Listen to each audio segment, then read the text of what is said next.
മനസ്സുകളുടെ എപ്പോഴത്തെയും പ്രിയ പ്രോഗ്രാമായ ladies അവറിൻ്റെ ഒരു പുത്തൻ എപ്പിസോഡിലേക്ക് എല്ലാ പ്രിയ പ്രേക്ഷകർക്കും സ്വാഗതം.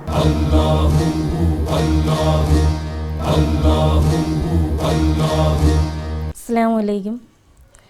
മാന്യ പ്രേക്ഷകർക്ക് ഈദുൽ ഫിത്തർ ആശംസകൾ. ഞാൻ നുസ്രത്ത്, ജമാഅത്തെ ഇസ്ലാമി വനിതാ വിഭാഗം ജില്ലാ സമിതി അംഗവും ഒരുമ സൗഹൃദവേദി പ്രവർത്തകയുമാണ്. ഒരു മാസക്കാലം നീണ്ടുനിന്ന വ്രതത്തിന് പരിസമാപ്തി കുറിച്ചുകൊണ്ട് നമ്മളെല്ലാം ആഹ്ലാദത്തിൻ്റെ പെരുന്നാൾ ആഘോഷത്തിലാണ്. പെരുന്നാൾ ദിനം സന്തോഷത്തിൻ്റെയും അതോടൊപ്പം പങ്കുവയ്ക്കലിൻ്റേതും കൂടിയാണ്. നമുക്കറിയാം, റമദാൻ എന്നത് ഹിജ്റ കലണ്ടറിലെ 9ാമത്തെ ഒരു മാസം മാത്രമാണ്. ആ മാസത്തിൻ്റെ സവിശേഷത വിശുദ്ധ ഖുർആൻ അവതരിപ്പിക്കപ്പെട്ട മാസമാണത് എന്നതാണ്. ഷഹ്റു റമദാൻ അല്ലദീ ഉൻസില ഫീഹിൽ ഖുർആൻ ഹുദൽ ലിന്നാസി വബയ്യിനാത്തിൻ മിനൽ ഹുദ വൽ ഫുർഖാൻ. റമദാൻ മാസത്തിലാണ് ഖുർആൻ അവതരിപ്പിക്കപ്പെട്ടത്. ജനങ്ങൾക്ക് മാർഗദർശകവും സത്യാസത്യത്തെ വിവേചിക്കുന്നതും സന്മാർഗത്തെ സംബന്ധിച്ച സുവ്യക്തമായ മാർഗനിർദ്ദേശങ്ങളും അടങ്ങിയതത്രേ അത് എന്നാണ് ഖുർആൻ ആ മാസത്തെ പരാമർശിക്കുന്നത്. വിശുദ്ധ ഖുർആൻ അവതരിപ്പിക്കപ്പെട്ടു. അതോടൊപ്പം ചേർത്ത് പറയുന്നു ഹുദൽ ലിന്നാസ്, അത് മനുഷ്യർക്ക് മാർഗദർശകമാണ്. മുസ്ലിങ്ങൾക്ക് മാർഗദർശകമെന്നോ മറ്റേതെങ്കിലും പ്രത്യേക കാലക്കാർക്ക് മാർഗദർശകമെന്നോ അല്ല, മനുഷ്യരാശിക്ക് മാർഗദർശകമായി വിശുദ്ധ ഖുർആൻ അവതരിപ്പിക്കപ്പെട്ട മാസം. പ്രവാചക വചനങ്ങളും ഈ തരത്തിലൊക്കെ തന്നെയാണ് ഈ മാസത്തെ പരിചയപ്പെടുത്തുന്നത്. ഷഹ്റുൽ ഖുർആൻ, ഖുർആൻ്റെ മാസം. ഷഹ്റുൽ മുവാസാത്ത്, ദീനാനുകമ്പയുടെ മാസം. ഷഹ്റു സ്വബർ, ക്ഷമയുടെ മാസം. ഇങ്ങനെ ധാരാളം വർണ്ണനകൾ നബിവചനങ്ങളും ഈ മാസത്തിന് നൽകിയിരിക്കുന്നു. റമദാൻ്റെ സവിശേഷത വിശുദ്ധ ഖുർആൻ അവതരിപ്പിക്കപ്പെട്ടു എന്നതാണ്.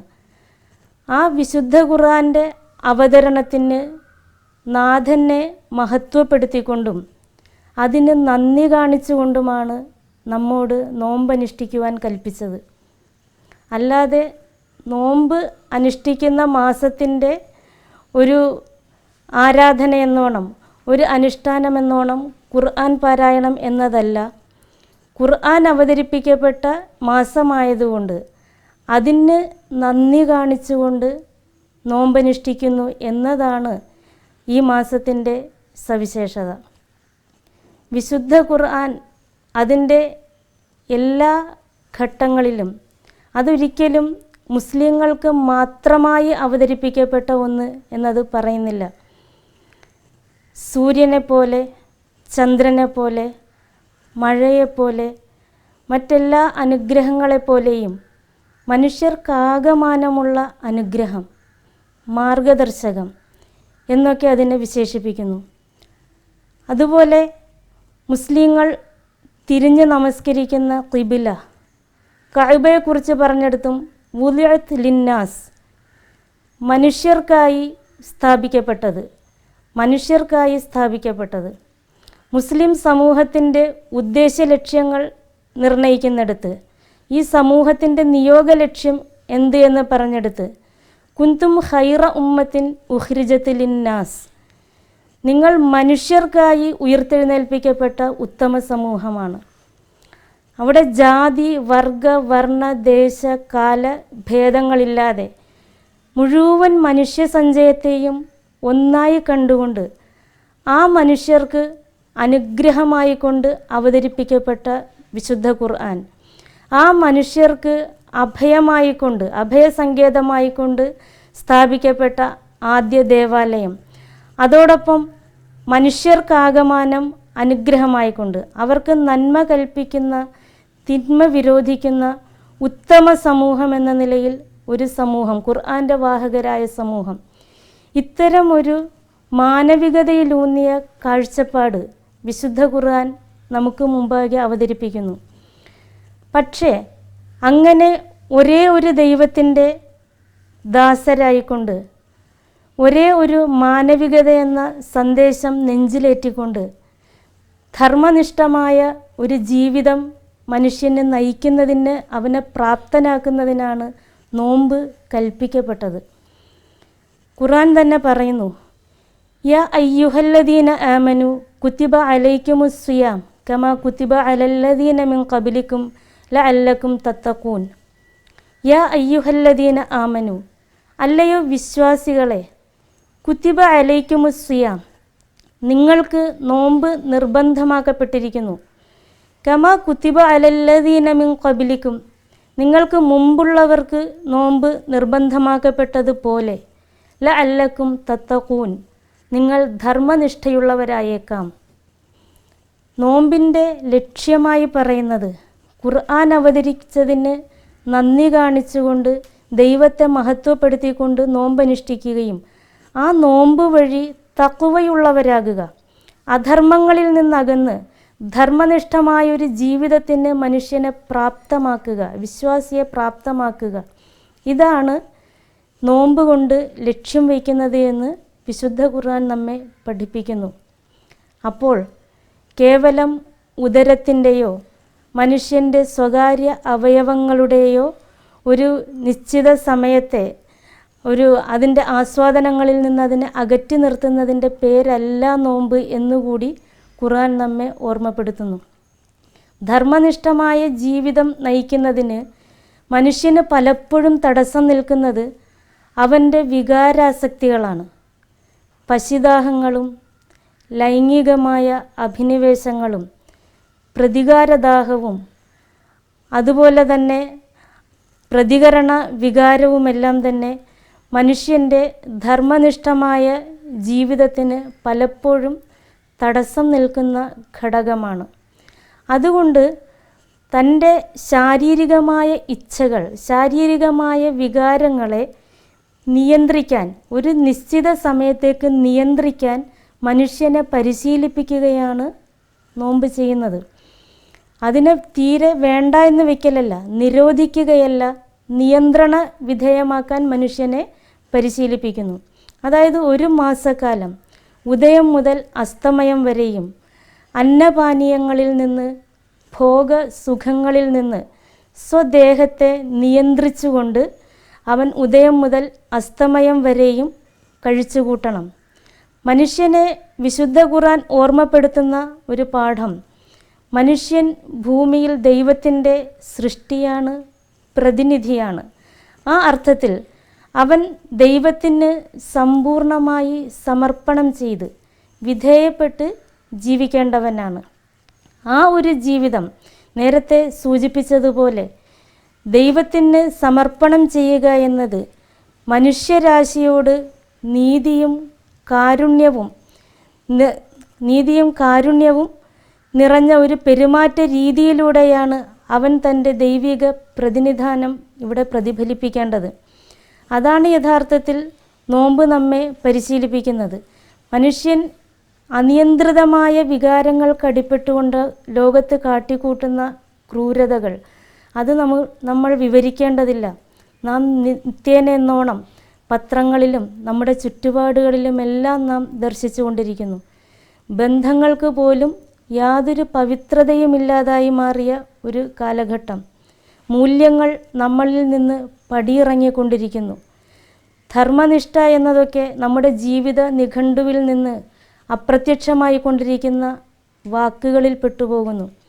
ഈ ഒരു അവസരത്തിലാണ് നോമ്പ് നമ്മെ ഉത്തമമായ, ഉന്നതമായ, ഉത്കൃഷ്ടമായ ഒരു സംസ്കാരത്തെ നമ്മെ പരിശീലിപ്പിക്കുന്നത്. ദൈവം പറയുന്നു, നിൻ്റെ മേൽ നീ നടപ്പാക്കേണ്ടുന്നത് നിൻ്റെ ഇഷ്ടമല്ല, എൻ്റെ ഇഷ്ടമാണ്. നിൻ്റെ ശരീരത്തിൻ്റെ ദാഹമോഹങ്ങളെ അതോടൊപ്പം തന്നെ മറ്റ് പ്രതികാരദാഹത്തെയും, പശുദാഹങ്ങൾ പോലെ തന്നെ മനുഷ്യനെ കീഴ്പ്പെടുത്തുന്ന മറ്റൊരു വികാരമാണ് പ്രതികാര വികാരം, ഇതെല്ലാം തന്നെയും നിയന്ത്രണ വിധേയമാക്കേണ്ടതുണ്ട്. ദൈവിക കൽപ്പനയ്ക്ക് വേണ്ടി നീ ത്യജിക്കേണ്ടതുണ്ട്, പലപ്പോഴും നീ കൈയൊഴിക്കേണ്ടതുണ്ട്. ഇതെല്ലാം ധർമ്മമാർഗത്തിൽ മാത്രമാവണം. ആ ഒരു ജീവിതമാണ് നമ്മെ നോമ്പ് പരിശീലിപ്പിക്കുന്നത്. പ്രവാചകൻ സ്വല്ലല്ലാഹു അലൈഹി വസല്ലം നമ്മളോട് ഓർമ്മപ്പെടുത്തുന്നു, മൻ ലം യദഅ ഖൗല സൂരി വൽ അമല ബിഹി ലൈസ ലില്ലാഹി ഹാജത്തുൻ ഫീ അൻ യദഅ ത്വഅമഹു വശറാബഹു. ആര് തെറ്റായ വാക്കും പ്രവൃത്തിയും ഒഴിവാക്കുന്നില്ലയോ അവൻ ഭക്ഷണവും വെള്ളവും ഒഴിവാക്കണമെന്ന് അള്ളാഹുവിന്, ദൈവത്തിന് യാതൊരു ആവശ്യവുമില്ല. അതോടൊപ്പം പ്രവാചകൻ പഠിപ്പിച്ചു, അസ്വിയാമു ജുന്ന, നോമ്പൊരു പരിചയമാണ്, അതൊരു ആരാധന മാത്രമല്ല, അതൊരു ആയുധം കൂടിയാണ്. ഇദാ കാന യൗമ സൗമി അഹദിക്കും, നിങ്ങളിൽ ഒരാൾക്ക് നോമ്പിൻ്റെ ദിവസം സമാഗതമായാൽ ഫലാ യർഫസ്, അവൻ അശ്ലീലങ്ങളിൽ ഏർപ്പെടരുത്. ഫലാ യസ്ഹബ്, അവൻ അട്ടഹാസങ്ങളിലും ആക്രോശങ്ങളിലും ഏർപ്പെടാൻ പാടില്ല. ഇൻ സാബഹു അഹദുൻ, അവനെ ആരെങ്കിലും ചീത്ത വിളിച്ചാൽ, ഔ കാത്തല, അവനോട് ശണ്ഠയ്ക്ക് വന്നാൽ, ഫൽ യക്കുൽ, അവൻ പറഞ്ഞുകൊള്ളട്ടെ, ഇന്നി ഇമ്രുഉൻ സ്വായിം, ഞാൻ നോമ്പുകാരനായ വ്യക്തിയാണ് എന്ന് പറഞ്ഞ് ഒഴിഞ്ഞുകൊള്ളട്ടെ. പ്രവാചകൻ തിരുമേനി പഠിപ്പിക്കുകയാണ്. അതായത് കേവലം ഉദരത്തിൻ്റെ മാത്രം ഒരു നോമ്പല്ല നോമ്പ്. അതോടൊപ്പം നമ്മുടെ ഓരോ അവയവവും, നമ്മുടെ കണ്ണ്, നാവ്, അതോടൊപ്പം കൈകാലുകൾ, മനസ്സ് പോലും തെറ്റായ കാര്യങ്ങളിൽ നിന്ന് അകന്നുകൊണ്ട് ഏറ്റവും ശരിയിലേക്ക് ഖുർആൻ പഠിപ്പിക്കുന്ന നീതിയുടെ, കാരുണ്യത്തിൻ്റെ ദർശനത്തിനൊത്ത് തന്നെയും സ്വകുടുംബത്തെയും സമൂഹത്തെയും പരിവർത്തിപ്പിക്കുന്നതിനുള്ള ഒരു ശക്തി സമാഹരിക്കലാണ്, ഊർജം സമാഹരിക്കലാണ് യഥാർത്ഥത്തിൽ നോമ്പിലൂടെ ആർജിക്കേണ്ടത് എന്ന് പ്രവാചകൻ നമ്മെ ഓർമ്മപ്പെടുത്തുന്നു, ഇസ്ലാം നമ്മെ പഠിപ്പിക്കുന്നു. അത്തരക്കാർക്കാണ് ഈ ഒരു ഇഹലോക ജീവിതം എന്നതല്ല ഖുർആൻ മുന്നോട്ട് വയ്ക്കുന്ന കാഴ്ചപ്പാട്. ഈ ജീവിതം ഒരു പരീക്ഷണ ഘട്ടമാണ് എന്നും യഥാർത്ഥത്തിൽ മരണാനന്തരം ഉള്ള ജീവിതമാണ് യഥാർത്ഥ ജീവിതമെന്നും അവിടെ നമുക്ക് നൽകപ്പെട്ട ഈ ജീവിതത്തെക്കുറിച്ച് ഒരു വിചാരണയെ നേരിട്ടുകൊണ്ട് മനുഷ്യന് രക്ഷാശിക്ഷകൾ വിധിക്കപ്പെടുമെന്നും ആണ് ഇസ്ലാമിൻ്റെ അടിസ്ഥാനപരമായ വിശ്വാസം. ഇവിടെ നമുക്ക് നൽകപ്പെട്ട എല്ലാ അനുഗ്രഹങ്ങളും, അത് ആരോഗ്യമാകട്ടെ, രോഗമാകട്ടെ, ഐശ്വര്യമാകട്ടെ, ദാരിദ്ര്യമാകട്ടെ, ബുദ്ധികൂർമ്മതയാകട്ടെ, അല്ലെങ്കിൽ മറ്റേതെങ്കിലും തരത്തിലുള്ള ബുദ്ധി ശൂന്യതയോ അതുപോലുള്ള മറ്റെന്തെങ്കിലും കാര്യങ്ങളാവട്ടെ, നമുക്ക് നൽകപ്പെടുന്നതെല്ലാം ദൈവത്തിൻ്റെ ചോദ്യങ്ങളാണ്, നാം എഴുതിക്കൊണ്ടിരിക്കുന്ന ജീവിത പരീക്ഷയിലെ ചോദ്യങ്ങളാണ് എന്നും ആ ചോദ്യങ്ങൾക്ക് ദൈവം നമ്മോട് കൽപ്പിച്ച വിധത്തിൽ സഹനം അവലംബിച്ചുകൊണ്ടും സത്യം അവലംബിച്ചുകൊണ്ടും നീതിയുടെയും കാരുണ്യത്തിൻ്റെയും പക്ഷത്ത് നിന്നുകൊണ്ടും നാം ആ ചോദ്യങ്ങൾക്ക് ഉത്തരമെഴുതേണ്ടതുണ്ട് എന്ന് ദൈവം നമ്മെ ഓർമ്മപ്പെടുത്തുന്നു, വിശുദ്ധ ഖുർആൻ ഓർമ്മപ്പെടുത്തുന്നു. അത്തരമൊരു ജീവിതത്തെയാണ് നോമ്പ് അല്ലെങ്കിൽ വിശുദ്ധ ഖുർആൻ നമ്മെ പരിശീലിപ്പിക്കുന്നത്. വിശുദ്ധ ഖുർആനിൻ്റെ അവതരണ മാസത്തിൻ്റെ വാർഷികമായ ഈ റമദാൻ മാസം, ആ മാസത്തിൽ നാം ഒരു ആത്മവിശകലനം നടത്തേണ്ടതുണ്ട്. ഈ അർത്ഥത്തിൽ നമുക്ക് വളരാനായോ, ഖുർആൻ നമ്മുടെ മുന്നിൽ വയ്ക്കുന്ന ആ ഒരു ദർശനത്തിനൊത്ത് നമുക്ക് നമ്മെ മാറ്റിപ്പണിയാനായോ, നമ്മുടെ മനസ്സിൽ ഇപ്പോഴും തെറ്റുകളോട് ആഭിമുഖ്യമുണ്ടോ, അല്ലെങ്കിൽ നമ്മൾ ഇപ്പോഴും നീതിയോട് ചേർന്ന് നിൽക്കാൻ നമുക്കിപ്പോഴും എന്തെങ്കിലും താല്പര്യക്കുറവുണ്ടോ, കാരുണ്യമെന്നത് നമ്മുടെ ഹൃദയത്തിൽ നിറഞ്ഞു പരക്കുന്ന ഒരു വികാരമായി നമ്മളിൽ സന്നിവേശിച്ചിട്ടുണ്ടോ? ഇതൊക്കെയും നാം ഈ റമദാൻ കാലത്ത്, റമദാൻ നോമ്പ് കഴിഞ്ഞ് പെരുന്നാൾ ആഘോഷിക്കുന്ന വേളയിൽ നാം നമ്മോട് ചോദിക്കേണ്ട ചോദ്യമാണ്. ഇല്ലെങ്കിൽ നമ്മുടെ നോമ്പ് കൊണ്ട് യാതൊരു കാര്യവുമില്ല എന്ന് തന്നെ പ്രവാചകൻ നമ്മെ ഓർമ്മപ്പെടുത്തി. പ്രവാചകൻ പറഞ്ഞു, കമ്മിൻ സ്വാഇമിൻ ലൈസ ലഹു മിൻ സിയാമിഹി ഇല്ലല്ലമ, എത്രയെത്ര നോമ്പുകാരുണ്ട്, അവരുടെ നോമ്പ് കൊണ്ട് പശിദാഹങ്ങളല്ലാതെ യാതൊന്നും അവർക്ക് കിട്ടുന്നില്ല. കമ്മിൻ ഖായിമിൻ എത്രയെത്ര രാത്രി നമസ്കാരക്കാരുണ്ട്. ലൈസ ലഹു മിൻ ഖിയാമിഹി ഇല്ല സഹർ. അവൻ്റെ രാത്രി നമസ്കാരം കൊണ്ട് ഉറക്കമുളയ്ക്കലല്ലാതെ മറ്റൊന്നും അവൻ നേടുന്നില്ല. അപ്പോൾ ഇതിൻ്റെയെല്ലാം ബാഹ്യമായ തലങ്ങൾക്കപ്പുറം നേടിയെടുക്കേണ്ട ആത്മീയമായ ഒരു ഊർജം, കരുത്തുണ്ട്. തെറ്റുകൾ നിറഞ്ഞ ലോകത്ത്, അധർമ്മം നിറഞ്ഞ ലോകത്ത് ധർമ്മത്തിൽ ഉറച്ചു നിന്ന് ജീവിക്കാൻ, ശരിയിൽ സത്യത്തിൽ ഉറച്ചു നിന്ന് ജീവിക്കാൻ, അതോടൊപ്പം അധർമ്മത്തിൻ്റെ എതിർപക്ഷത്ത് നിന്നുകൊണ്ട് സത്യത്തിൻ്റെ ഭാഗം ചേർന്നുകൊണ്ട് സ്വന്തത്തെയും കുടുംബത്തെയും സമൂഹത്തെയും ക്രമീകരിക്കുവാനുള്ള ഒരു കരുത്താണ് യഥാർത്ഥത്തിൽ ഈ നോമ്പ് നമുക്ക് പ്രദാനം ചെയ്യേണ്ടത്. അത് നമുക്ക് നേടിയെടുക്കാനായോ, അതോ നാം ഈ റമദാൻ കാലത്ത്, നോമ്പ് കാലത്ത് നാം ചെയ്തു കൂട്ടിയ സൽക്കർമ്മങ്ങളും കാര്യങ്ങളുമെല്ലാം ആ ഒരു മാസത്തിൽ പരിമിതമാവുന്നുണ്ടോ, മറ്റ് മാസങ്ങളിലേക്ക് നമുക്കതിൻ്റെ ഊർജം നിലനിർത്താൻ കഴിയുന്നില്ലേ എന്നൊക്കെ നാം പരിശോധിക്കേണ്ടതുണ്ട്. നോമ്പ് സമയമാകുമ്പോൾ ധാരാളം ദാനധർമ്മങ്ങൾ ചെയ്യാറുണ്ട്.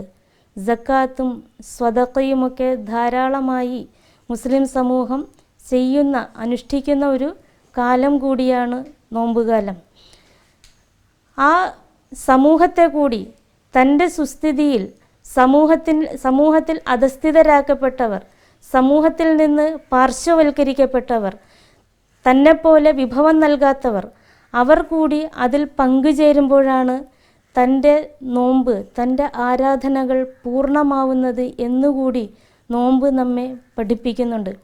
കേവലമായ നമ്മുടെ വിഭവങ്ങളുടെ സമ്പത്തിൻ്റെ ഒരു പങ്കുവയ്ക്കൽ മാത്രമല്ല, നമ്മുടെ നല്ല സ്വഭാവങ്ങളുടെ, നമ്മുടെ സഹാനുഭൂതിയുടെ, സൽഭാവങ്ങളുടെ ഒരു പങ്കുവയ്ക്കലും പൂർത്തീകരണവും ഈ നോമ്പ് വഴി നാം ആർജിക്കേണ്ടതുണ്ട്. അതും നമുക്ക് സ്വർഗപ്രവേശനത്തിനും നരകമുക്തിക്കും കാരണമാകുമെന്നും പ്രവാചകൻ ഓർമ്മപ്പെടുത്തി.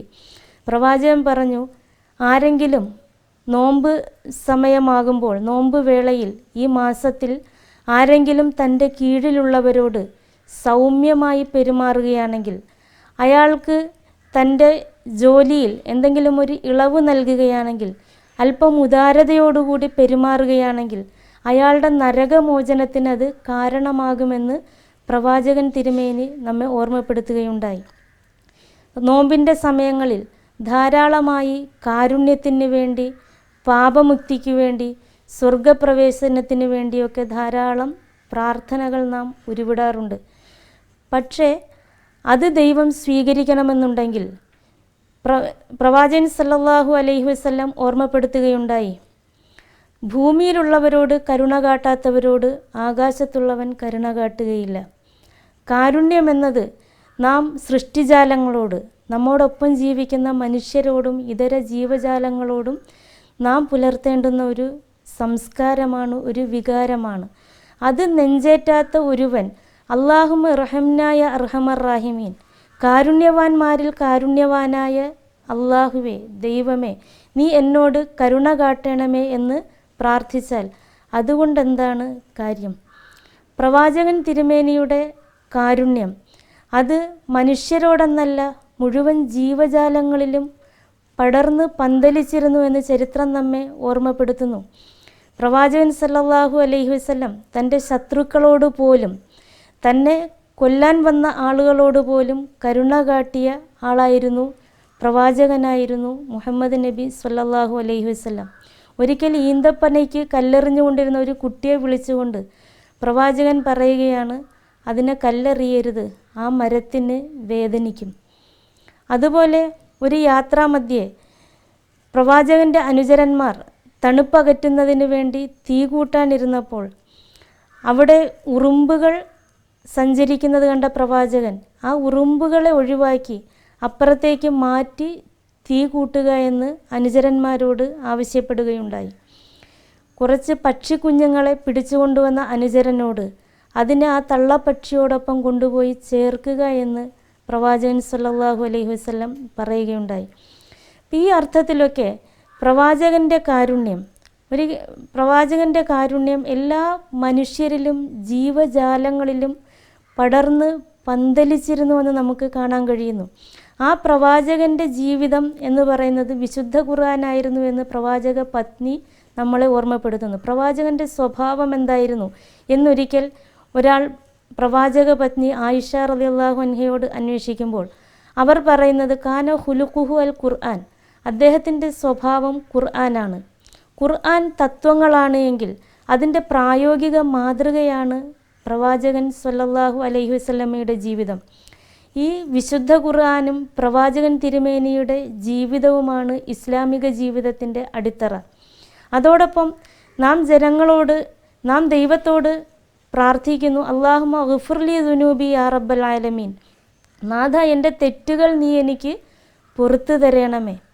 പക്ഷെ ജനങ്ങളോട് തെറ്റുകൾ പൊറുക്കാൻ താല്പര്യമില്ലാതെ, അതിനുള്ള ഹൃദയവിശാലത കാണിക്കാതെ നമ്മുടെ പാപമോചന പ്രാർത്ഥന ദൈവം സ്വീകരിക്കുകയില്ല എന്ന് പ്രവാചകൻ നമ്മെ ഓർമ്മപ്പെടുത്തുന്നുണ്ട്. പ്രവാചക ജീവിതത്തിലെ ഏറ്റവും ദുഃഖകരമായ ഒരു സംഭവമായിരുന്നു പ്രവാചക പത്നി ആയിഷ റളിയല്ലാഹു അൻഹയ്ക്കെതിരിൽ പ്രചരിച്ച അപവാദ സംഭവം. നമുക്കെല്ലാം അറിയുന്ന ഒരു ചരിത്രമാണ്. ഒരു യുദ്ധം കഴിഞ്ഞ് മടങ്ങി വരവേ ആയിഷ റളിയല്ലാഹു അൻഹ പല്ലക്കിലുണ്ട് എന്ന ധാരണയിൽ സംഘം പുറപ്പെടുകയും അവർ ഒറ്റപ്പെടുകയും ചെയ്തു.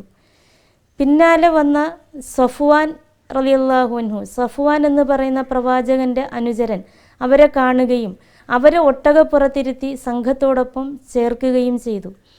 പക്ഷെ ഇത് കണ്ട കപടവിശ്വാസികൾ സമൂഹത്തിലാകെ കുഴപ്പം സൃഷ്ടിച്ചു വിട്ടു. ആയിഷ റളിയല്ലാഹു അൻഹയെയും സഫ്വാൻ റളിയല്ലാഹു അൻഹുവിനെയും, റളിയല്ലാഹു അൻഹു എന്ന് പറഞ്ഞാൽ ദൈവം അവരെ തൃപ്തിപ്പെടട്ടെ എന്നാണ് അതിൻ്റെ ആശയം, ഇവരെ രണ്ടുപേരെയും ചേർത്തുകൊണ്ട് അപവാദം ഇങ്ങനെ കൊടുമ്പിരിക്കൊണ്ടു. അപ്പോൾ ആ സമയത്ത് കപടവിശ്വാസികളാണ് ഇത് ഉയർത്തിവിട്ടതെങ്കിലും ചില വിശ്വാസികളും ആ പ്രചാരണത്തിൽ പങ്കുചേരുകയുണ്ടായി. പ്രവാചകനെ എന്നല്ല മുസ്ലിം സമൂഹത്തെ തന്നെയും ഒരു മാസക്കാലത്തോളം പിടിച്ചുലച്ച ഒരു സംഭവമായിരുന്നു ആ അപവാദ സംഭവം. ആ പ്രവാചകൻ്റെ പത്നി ആയിഷ റളിയല്ലാഹു അൻഹ പ്രവാചകൻ്റെ ഏറ്റവും അടുത്ത അനുചരനായ അബൂബക്കർ സിദ്ദീഖ് റളിയല്ലാഹു അൻഹുവിൻ്റെ പുത്രി കൂടിയാണ്. അപ്പോൾ അബൂബക്കറിൻ്റെ സംരക്ഷണയിൽ കഴിഞ്ഞിരുന്ന അബൂബക്കറിൻ്റെ ഒരു ബന്ധു മിസ്തഹ്, അദ്ദേഹം മുസ്ലിം ആയിരുന്നു, പക്ഷെ അദ്ദേഹവും ഈ അപവാദ പ്രചരണത്തിൽ പങ്കുവഹിച്ചിരുന്നു. ഒടുവിൽ ആയിഷ റളിയല്ലാഹു അൻഹയുടെ നിരപരാധിത്വം ബോധ്യപ്പെടുത്തിക്കൊണ്ടും അതോടൊപ്പം ഇത്തരം അശ്ലീല കഥകൾ, അപവാദ കഥകൾ പ്രചരിപ്പിക്കുന്നവർക്കെതിരെ ശക്തമായ താക്കീത് ഉൾക്കൊള്ളിച്ചുകൊണ്ടും വിശുദ്ധ ഖുർആനിൽ അൻ-നൂർ, പ്രകാശം എന്ന പേരിൽ ഒരു അധ്യായം തന്നെ അവതീർണമാവുകയുണ്ടായി. ആ സമയത്ത് ഈ മിസ്തഹ് പൂർണ്ണമായും അബൂബക്കറിൻ്റെ സംരക്ഷണയിൽ കഴിഞ്ഞിരുന്ന ഒരു വ്യക്തിയായിരുന്നു, അദ്ദേഹത്തിൻ്റെ ബന്ധു കൂടിയായിരുന്നു. ഏത് തരത്തിൽ നാം ഉപദ്രവിക്കപ്പെട്ടാലും, ഒരുപക്ഷെ ശാരീരികമായ തരത്തിലോ മറ്റേതെങ്കിലും മാനസികമായ തരത്തിലോ ഉപദ്രവിക്കപ്പെട്ടാൽ ഒരുപക്ഷെ നമുക്ക് മറക്കാനോ പൊറുക്കാനോ ഒക്കെ കഴിഞ്ഞേക്കാം. എന്നാൽ നമ്മുടെ അഭിമാനം പിച്ചു ചീന്തിക്കൊണ്ടുള്ള ഒരുതരം പീഡനം, അത് ഒരാൾക്കും അത്ര വേഗം സഹിക്കാൻ കഴിയുകയില്ല. പക്ഷെ ഈ മിസ്തഹ് കൂടി പങ്കുവഹിച്ച ഈ അപവാദ സംഭവത്തിൻ്റെ യാഥാർത്ഥ്യം ദൈവത്തിൽ നിന്ന് തന്നെ വെളിപ്പെടുമ്പോൾ അബൂബക്കർ സിദ്ദീഖ് റളിയല്ലാഹു അൻഹു ശപഥം ചെയ്യുകയാണ്, ഞാൻ ഇനിമേൽ മിസ്തഹിന് യാതൊരു സഹായവും ചെയ്യുകയില്ല. പക്ഷേ ആ അൻ-നൂർ എന്ന് പറയുന്ന അധ്യായത്തിൽ തന്നെ, പ്രകാശം എന്ന് പറയുന്ന അധ്യായത്തിൽ തന്നെ ദൈവം അതിനെ ശക്തമായി വിലക്കുകയാണ്.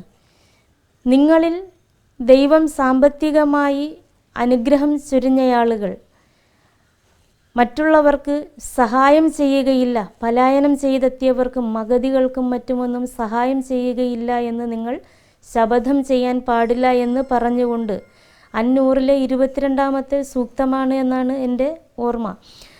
അങ്ങനെ പറഞ്ഞുകൊണ്ട് ആ സൂക്തം അവസാനിക്കുന്നത്, ദൈവം നിങ്ങൾ അവരോട് വിട്ടുവീഴ്ച ചെയ്യുക, അവർക്ക് പുറത്തു കൊടുക്കുക, ദൈവം നിങ്ങളോട് പുറത്തു തരണമെന്ന് നിങ്ങൾ ആഗ്രഹിക്കുന്നില്ലേ, ദൈവം പുറത്തു തരണമെന്ന് നിങ്ങൾ ആഗ്രഹിക്കുന്നില്ലേ എന്നാണ് ആ സൂക്തത്തിൻ്റെ അവസാനം. ഇത് കേട്ട അബൂബക്കർ സിദ്ദീഖ് റളിയല്ലാഹു അൻഹു അതിനോട് പ്രതിവചിക്കുന്നത്, അള്ളാഹുവാണേ നാഥ, നീ ഞങ്ങളോട് പൊറുക്കുന്നത് ഞങ്ങളേറെ ഇഷ്ടപ്പെടുന്നുവെന്ന് പറയുകയും പിന്നീട് അതുവരെ ചെയ്തതിനേക്കാൾ കൂടുതൽ സഹായം മിസ്തഹിനും കുടുംബത്തിനും ചെയ്തു എന്നതാണ് ചരിത്രം. ഈ അർത്ഥത്തിലുള്ള ഒരു ഹൃദയവിശാലത പൊറുക്കലിനെ തേടുന്ന ഒരു സമയത്ത് നമുക്ക് നെഞ്ചേറ്റാൻ കഴിഞ്ഞിരുന്നുവെങ്കിൽ സമൂഹത്തിലെ ഒട്ടുവളരെ പ്രശ്നങ്ങൾക്ക് തന്നെ അത് പരിഹാരമായി തീരുമായിരുന്നു. പ്രവാചകൻ്റെ തന്നെ ജീവിതത്തിലെ മറ്റൊരു ചരിത്രം നമുക്കറിയാം. പ്രവാചകൻ ജനിച്ചതും വളർന്നതുമെല്ലാം മക്കയിലാണ്. പക്ഷെ പ്രവാചകനായി ഇസ്ലാമിൻ്റെ പ്രബോധനം ആരംഭിക്കുമ്പോൾ, വിശുദ്ധ ഖുർആൻ ജനങ്ങളിലേക്ക് പ്രബോധനം ചെയ്യുമ്പോൾ, അതുവരേക്കും അൽ അമീൻ, സ്വാദിഖ്, സത്യസന്ധൻ, വിശ്വസ്തൻ എന്നൊക്കെ വിളിച്ചിരുന്ന സമൂഹം പ്രവാചകനെ ഭ്രാന്തനായി, കുടുംബ ബന്ധങ്ങൾ തകർക്കുന്നവനായി, ദേശദ്രോഹിയായെല്ലാം മുദ്രകുത്തുകയും ഒടുവിൽ പ്രവാചകന് പിറന്ന നാട് ഉപേക്ഷിച്ചുകൊണ്ട് മദീനയിലേക്ക് പലായനം ചെയ്യേണ്ടി വരികയുമൊക്കെ ചെയ്തു. അങ്ങനെ മദീനക്കാർ പ്രവാചകന് അഭയം നൽകി. കേവലം ഒരു അഭയാർത്ഥിയായിട്ടല്ല, ആ നാടിൻ്റെ ഭരണാധികാരിയായി പ്രവാചകനെ അവർ അവിടെ സ്വീകരിച്ചു. അങ്ങനെ അതുവരെ യസ്രിബ് എന്നറിയപ്പെട്ടിരുന്ന മദീനത്തുൻ നബി പ്രവാചകൻ്റെ പട്ടണമായി മാറി. അവിടെ പ്രവാചകൻ ഭരണാധികാരിയാകുന്നു. പക്ഷെ അവിടെയും സ്വസ്ഥമായിരിക്കാൻ സമ്മതിക്കാതെ മക്കക്കാർ നിരവധി യുദ്ധങ്ങളിലൂടെ ആ രാജ്യത്തെ ഇല്ലായ്മ ചെയ്യാൻ ശ്രമിക്കുകയാണ്. ബദർ, ഉഹദ്, ഖന്തക്ക് അങ്ങനെ തുടങ്ങിയ ധാരാളം യുദ്ധങ്ങൾ അവർ ആ നാടിന് നേരെ അഴിച്ചുവിടുന്നു.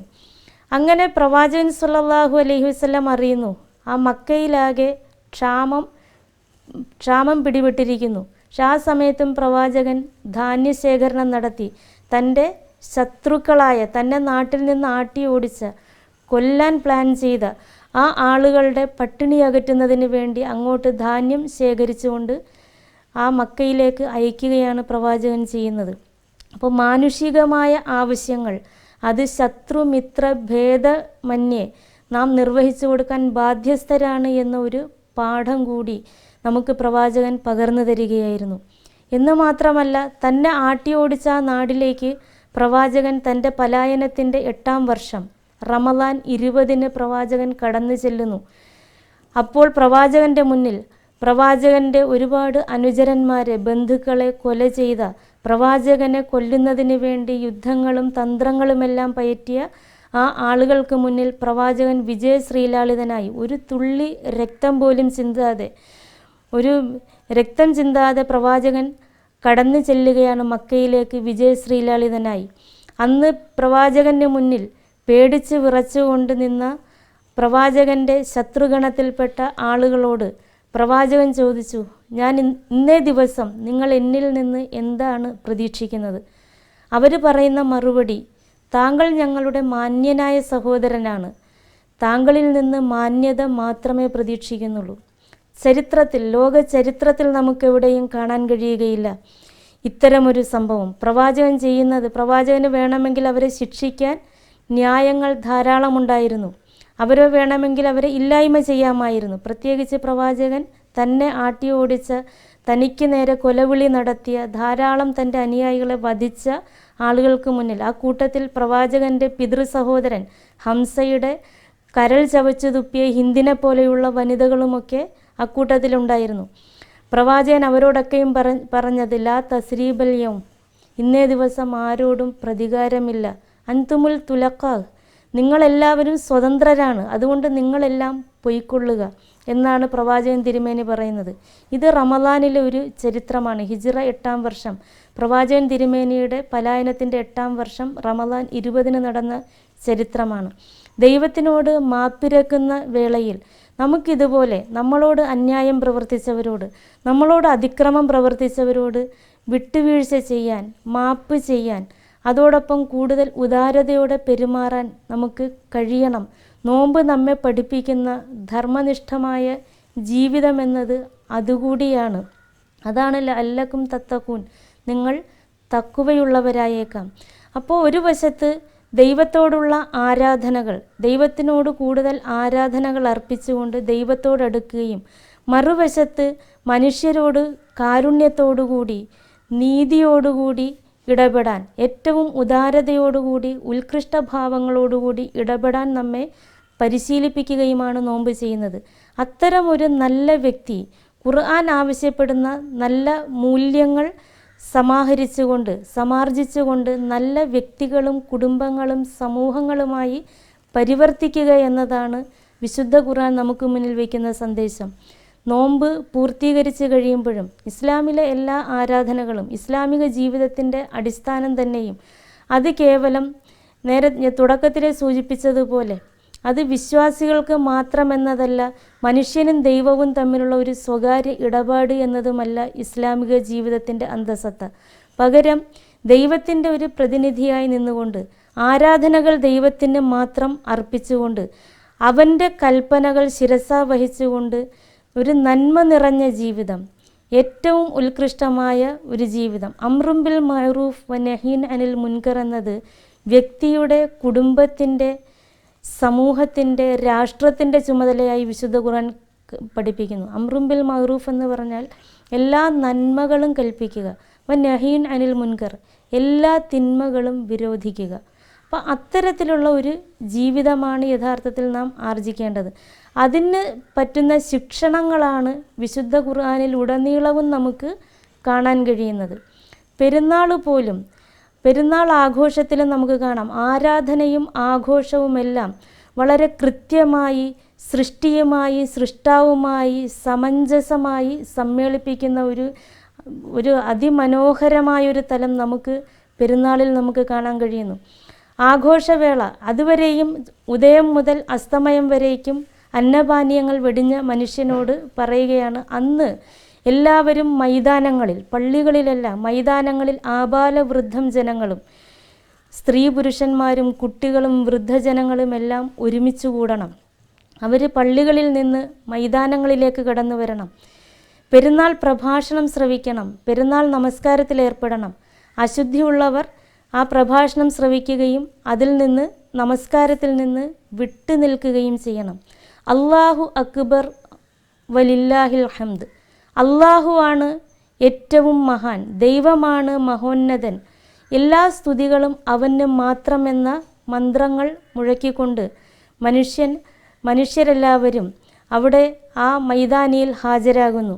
ആ പെരുന്നാൾ നമസ്കാരത്തിന് പുറപ്പെടുന്നതിന് മുമ്പ് തന്നെ ഒരു കാര്യം ചെയ്തിരിക്കണമെന്ന് നിഷ്കർഷിക്കുന്നു. ഈദുൽ ഫിത്റിൻ്റെ സമയത്ത് സമൂഹത്തിൽ പട്ടിണി കിടക്കുന്ന ഒരാളുമില്ല എന്ന് ഉറപ്പുവരുത്തിക്കൊണ്ട് മാത്രമേ നിങ്ങളുടെ ആഘോഷം പാടുള്ളൂ എന്ന് നമ്മോട് ഇസ്ലാം കൽപ്പിക്കുന്നു. കാരണം പെരുന്നാൾ നമസ്കാരത്തിന് മുമ്പ് പള്ളിയിലേക്ക് പുറപ്പെടുന്നതിന് മുമ്പായി സക്കാത്ത് എന്നത് സമ്പന്നൻ്റെ ബാധ്യതയാണെങ്കിൽ ഫിത്ർ സക്കാത്ത് എന്നത് സമ്പന്നന് മാത്രമാക്കിയിട്ടില്ല.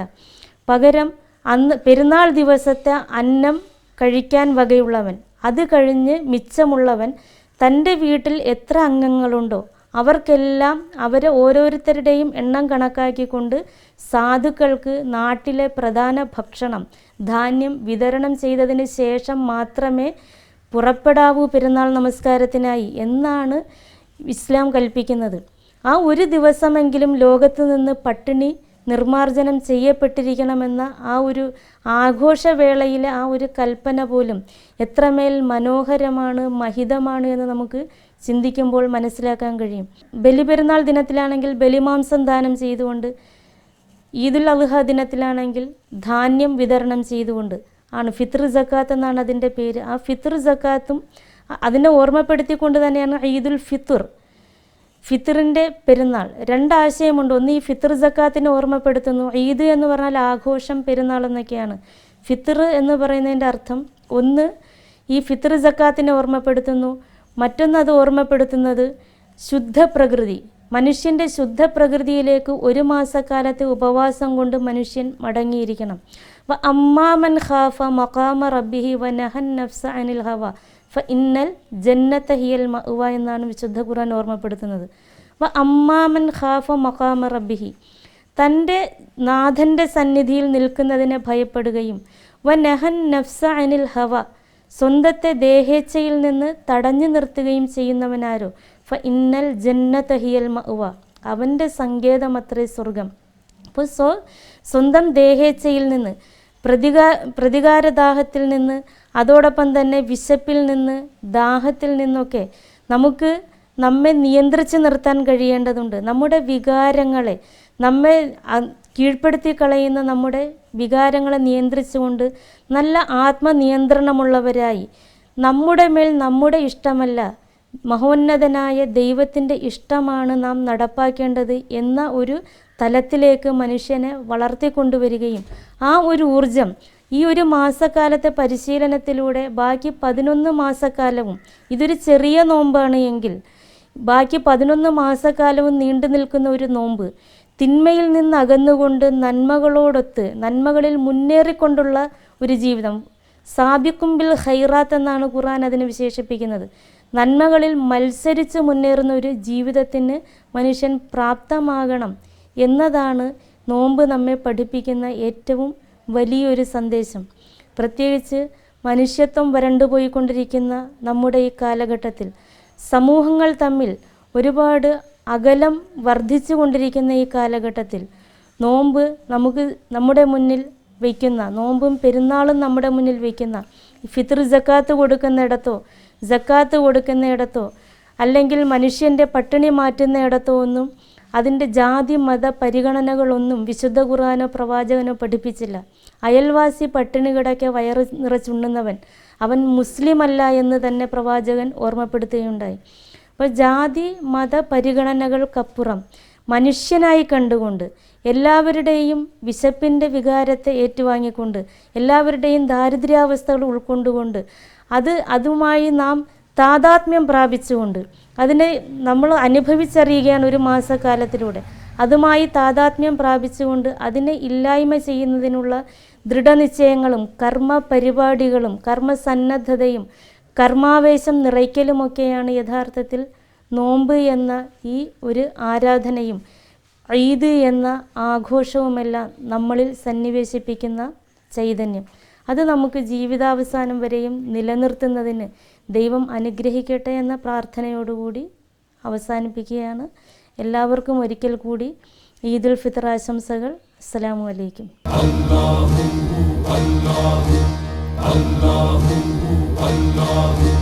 നിങ്ങൾ കാണാൻ കൊതിക്കുന്ന ലേഡീസ് അവറിൻ്റെ മറ്റൊരു എപ്പിസോഡുമായി വീണ്ടും കാണാം.